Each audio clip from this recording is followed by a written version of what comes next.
Screen warping is often seen as a relic of the past, a mechanic that came to be due to hardware limitations and not as a deliberate game design choice. There are obviously retro games that uses the screen warping effectively, such as the original Mario Bros. No, not that one. And with a static camera, I think it explores the idea quite well. But what if you make the camera move? You could just have the camera movement be predefined, and it could make a game more interesting, but it isn't interesting enough to warrant me making this video, is it? So what if we have the player controlling the camera? There is multiple ways of doing this, the most simple one being having the camera follow the player.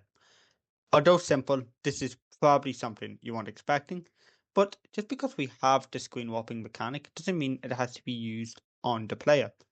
This one also takes the least amount of effort to balance. Let's take the following example. Here we have it so the enemies within the level stay within the screen as we progress through it.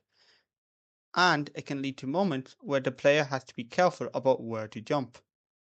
Furthermore, we can have it so enemies can still enter the screen, they just can't leave. This is just one of many ways you can use screen warping as an interesting mechanic for games. You could attach the camera to an enemy, like this for example. You can break the assumption that running to the right means teleporting to the left. You can use it as a mechanic for a boss fight, or you can make the very progression of the level itself be based on how many times you warp from the right to the left. And why stop at one of these ideas? Why not mix them? What if the player can choose between them controlling the camera and the enemy?